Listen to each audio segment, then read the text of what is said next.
Assalamualaikum warahmatullahi wabarakatuh. Saya Wansiti Fatimah Azhar Hasari dengan NIM 1803842020046 akan mempresentasikan artikel seminar pendidikan matematika yang diampu oleh Ibu Puji Astuti SPD MSc dengan judul Pendidikan Matematika Realistik dalam Pembelajaran Matematika SMP. Dalam artikel saya terdapat beberapa komponen artikel, yaitu pada bagian pertama pendahuluan, yang kedua pembahasan, dan yang ketiga kesimpulan. Yang pertama, saya akan menjelaskan bagian pendahuluan dalam artikel saya. Dari berbagai macam permasalahan hidup, salah satu permasalahan yang muncul terkait dengan dunia pendidikan, khususnya pendidikan matematika, adalah bagaimana cara melakukan transformasi konsep-konsep yang telah dikenal sebagai ilmu matematiannya menjadi konsep-konsep mengasihkan dan mudah diaplikasikan.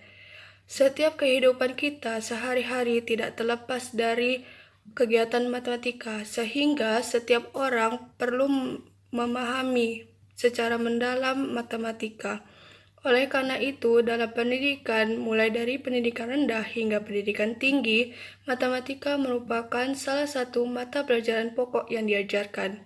Akan tetapi, masih saja sebagian siswa merasa kesulitan untuk memahaminya.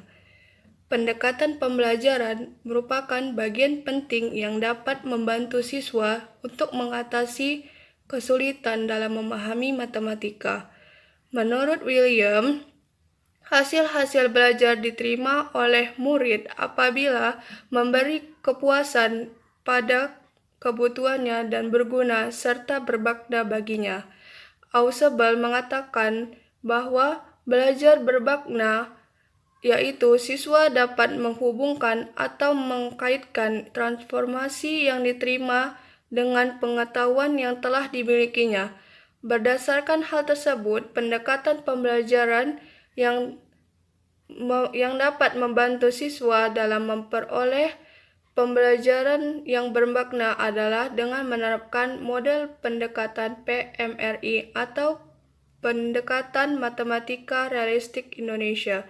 Pendekatan Matematika Realistik Indonesia merupakan suatu pendekatan pembelajaran matematika yang mengajak siswa untuk menggunakan dunia nyata atau realistik yang dapat dibayangkan siswa dan dapat ditemukan dalam kehidupan sehari-hari. Pada bagian kedua ini, saya akan menjelaskan pembahasan di dalam artikel saya. Bagian pembahasan ini akan saya jelaskan 3 pokok pembahasan. Yang pertama yaitu definisi pendidikan matematika realistik.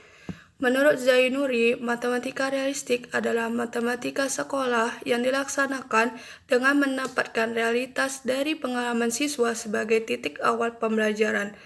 Masalah realistik digunakan sebagai munculnya konsep matematika yang selanjutnya siswa diberi kesempatan mengaplikasikan konsep matematika tersebut untuk memecahkan masalah sehari-hari atau masalah dalam bidang lain. Yang kedua yaitu karakteristik pendidikan matematika realistik. Menurut Travers, menunjukkan 5 karakteristik PMRI, yaitu pertama, penggunaan konteks. Konteks atau permasalahan realistik digunakan sebagai titik awal pembelajaran matematika. Konteks tidak harus berupa masalah dalam dunia nyata, akan tetapi bisa saja dalam bentuk permainan, penggunaan alat peraga, atau keadaan yang bisa dibayangkan oleh siswa.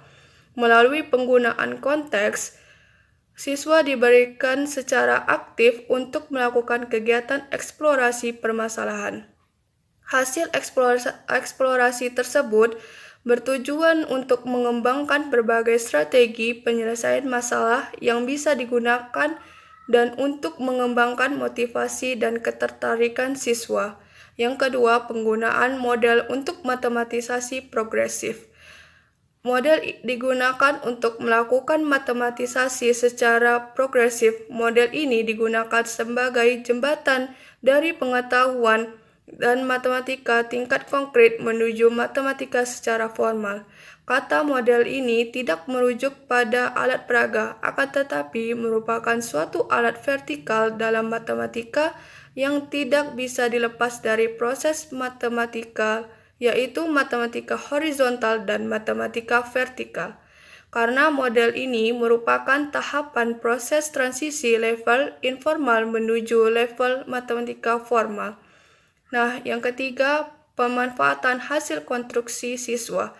Mengacu pada pendapat Freudenthal bahwa matematika tidak diberikan kepada siswa sebagai produk yang siap jadi, tetapi sebagai suatu konsep yang dibangun oleh siswa. Dalam ini, siswa ditempatkan sebagai subjek belajar. Siswa bebas untuk mengembangkan strategi pemecahan masalah sehingga diharapkan akan diperoleh strategi yang bervariasi. Yang keempat yaitu interaktivitas. Proses belajar siswa menjadi bermakna ketika siswa saling mengkomunikasikan hasil kerja dan pendapatnya. Interaksi dalam pembelajaran ini bermanfaat dalam mengembangkan kemampuan kognitif dan kemampuan efektif siswa secara simultan. Yang kelima, keterkaitan. PMR menempatkan keterkaitan antara konsep matematika sebagai hal yang harus dipertimbangkan dalam proses pembelajaran. Melalui keterkaitan ini, pembelajaran matematika diharapkan harus mengenal dan membangun lebih dari satu konsep matematika secara bervariasi. Yang ketiga, yaitu topik tentang langkah-langkah dalam pendidikan matematika realistik. Langkah-langkahnya yaitu yang pertama, memahami masalah kontekstual. Guru memberikan masalah dalam kehidupan sehari-hari berkaitan dengan materi. Pada langkah ini, guru menyajikan masalah kontekstual kepada siswa sebagai titik tolak aktivitas pembelajaran siswa. Yang kedua, menjelaskan masalah kontekstual. Guru menjelaskan situasi dan kondisi awal dengan memberikan petunjuk dan saran seperlunya saja terhadap bagian-bagian tertentu yang belum dipahami peserta didik. Yang ketiga, menyelesaikan masalah kontekstual. Setelah memahami masalah tersebut, peserta didik secara bertahap dan individual menyempurnakan soal kontekstual dengan jalan keluarnya mereka masing-masing. Sementara pendidik memberikan dorongan kepada siswa agar bersemangat untuk menyempurnakan soal kontekstual dengan cara mereka sendiri. Yang keempat, membandingkan dan mendiskusikan jawaban. Guru menyediakan waktu dan kesempatan pada peserta didik untuk membandingkan dan mendiskusikan jawaban dari soal secara berkelompok untuk selanjutnya dibandingkan dan didiskusikan pada diskusi kelas. Dan yang terakhir, menyimpulkan. Setelah dari diskusi, guru mengarahkan siswa dalam menarik kesimpulan suatu prosedur atau konsep dengan guru bertindak sebagai pembimbing. Pada bagian terakhir yaitu kesimpulan. Dari uraian di atas dapat ditarik kesimpulan mengenai pendidikan matematika realistik dalam pembelajaran matematika SMP, yaitu matematika realistik adalah matematika sekolah yang dilaksanakan dengan menempatkan realitas dari pengalaman siswa sebagai titik awal pembelajaran. Masalah realistik digunakan sebagai sumber munculnya konsep matematika formal. Baiklah, itu saja penjelasan terkait dengan artikel saya. Mohon maaf bila ada kesalahan dan kekurangan. Akhir kata, wassalamualaikum warahmatullahi wabarakatuh.